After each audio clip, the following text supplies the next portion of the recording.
সাকিব আল হাসানকে খেলতে না দেওয়ার কারণে তার ভক্তরা গিয়ে 1,000 কোটি টাকার দুর্নীতির অভিযোগ করলে আমার জানার মতে মামলা না, দুদকে কিছু অভিযোগ গেছে। আজকে আমিও সংবাদ মাধ্যমে দেখলাম যে দুদকে কোনো একজন ক্রিকেট প্লেয়ারের ভক্তরা গিয়ে মব তৈরি করে সেখানে অভিযোগ দিচ্ছেন। এখন আমারও একটা অভিযোগ আছে যে মানে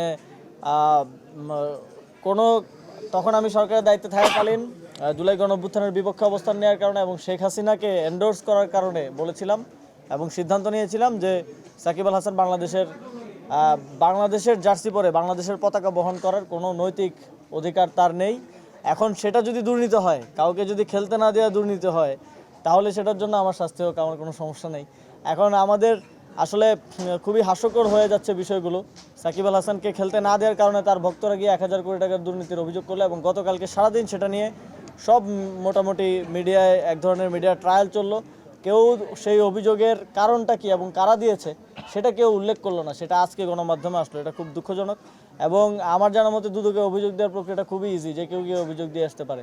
কিন্তু তারপরেও তাদেরকে কেন সেখানে মব তৈরি করতে হলো বা সেখানে কেন এইভাবে লোকবল নিয়ে, আমার ধারণা হচ্ছে এর পিছনে কোনো ধরনের উস্কানি অথবা ইন্ধন আছে।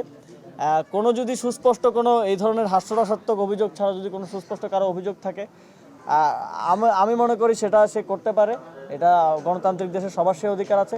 কার যদি আমার থেকে কোনো কিছু জানার থাকে, আমিও সেটা স্পষ্টভাবে, এখানে গোপনীয়তার কিছু নেই, সেটা স্পষ্টভাবে বলার জন্য প্রস্তুত আছি এবং সহযোগিতা করতে প্রস্তুত আছি। জি, ধন্যবাদ আপনাকে।